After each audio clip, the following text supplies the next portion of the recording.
dollars before I get into why it took me so long and to make a video, why this and that. I told y'all going into this game that the Fever was going to win. I was one of the people that did not expect them to lose this one. Go back and look. I told y'all they was going to win. I didn't think they was going to be down by 20 and come back and win.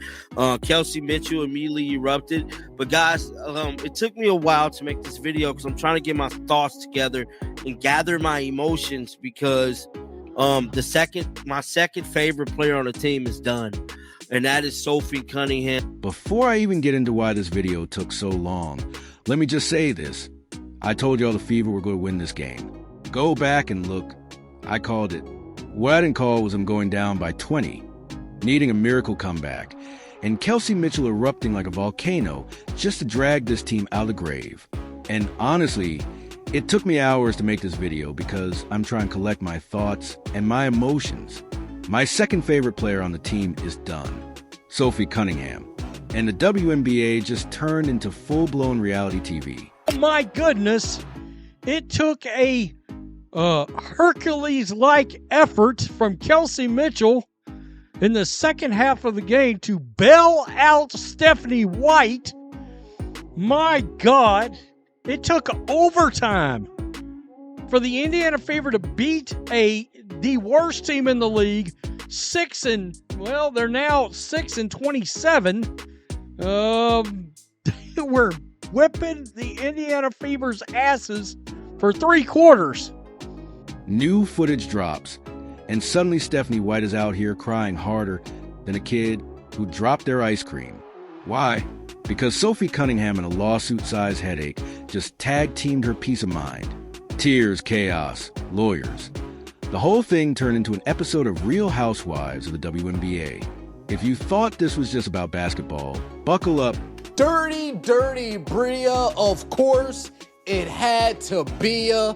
Dirty, dirty Bria, I would really hate to see ya in a dark alley. Dirty Bria Hartley back at it again with her shenanigans, and this time around, she had her eyes set on one Sophie, the trophy Cunningham. Sophie, get well soon. Hopefully the MRI later today shows nothing too serious. Would love to see you back on the court. Let's talk about that moment. This wasn't pick and roll. This was trip and collapse. 1 second Sophie is battling. The next she's got a full-grown adult sprawling across her leg like it's a hotel mattress.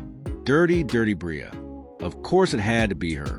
I swear, I'd hate to see her in a dark alley. This wasn't basketball. This was a WWE audition tape. And I want to talk about what Coach Stephanie White had to say after the game. During an interview, she said these players have something inside of them that you just can't teach. They bring it out in each other, and it allows us to get through these incredibly tough times. It gives us a chance. I'm so incredibly proud of them for continuing to believe. And that is something where I feel like the media or other players have said that the Fever have locker room issues, and we even heard that last season. It seems like this core group, since DeWanna Bonner has departed and she is no longer with the team, it seems like this group really has come together, and whether they are winning or losing, they do have a sense of together. The replay showed it all. Bria Hartley comes crashing down right into Sophie's knee, like a flying wrecking ball. Towels out, teammates panicked, family members weighing online. This wasn't a tough play. This was straight up reckless. And now Sophie's season is gone. Maybe her knee, maybe her patella, maybe worse. The injury looked horrific. Sophie Cunningham, oh man, I got to tell you, this victory, it came with a big price. Bria Hartley, let me just start there because we've got Sophie Cunningham's sister and mother weighing in on the league. And Bria Hartley right here. This is Hartley right here coming in. Over right there. And Hartley just kind of falls, and she crushes in on the knee of Sophie right here. She went down hard. And that was it.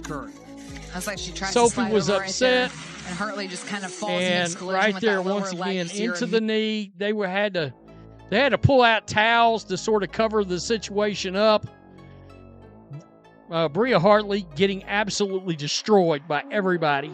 If this league had any sense, Hartley would be suspended immediately.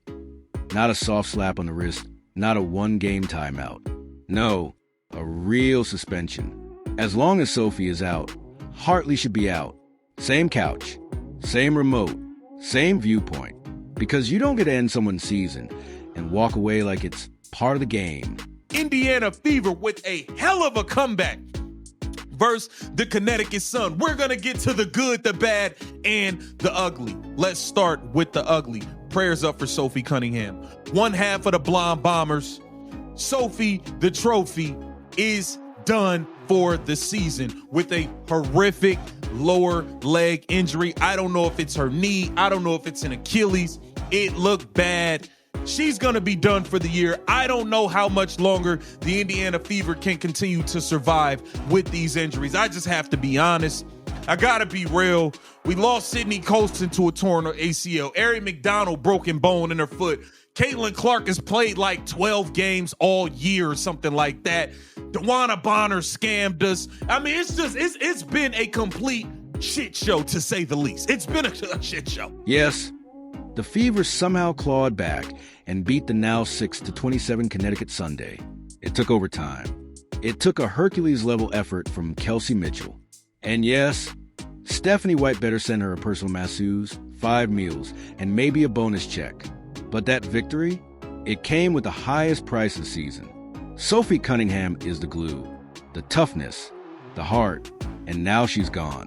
Where Sophie Cunningham went out in the first half. And that was such a huge blow for the Indiana Fever because Sophie Cunningham has been somebody, she has been the glue of this team since Caitlin has been out. She is playing so incredibly well during the second half of this season. She plays hard every single night. She's super tough. She doesn't make excuses. Like, she is somebody who has really held this team together, and seeing her go down in the first half, like, I couldn't believe it. I didn't know what it was at first when I saw her went down. So the referees did nothing. They stood there like mall cops watching a food court fight. No whistle, no tech, no ejection. They just stared while the player's leg got folded like a lawn chair.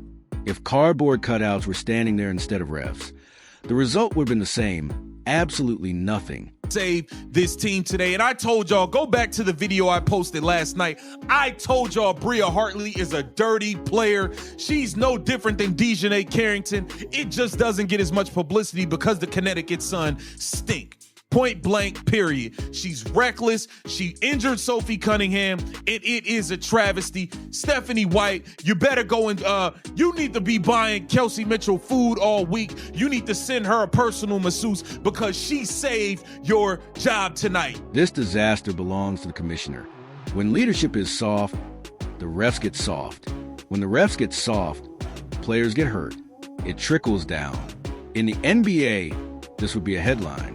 In the WNBA, crickets. Maybe a fine worth about 2 lunches. When the league refuses to protect its players, the entire foundation collapses.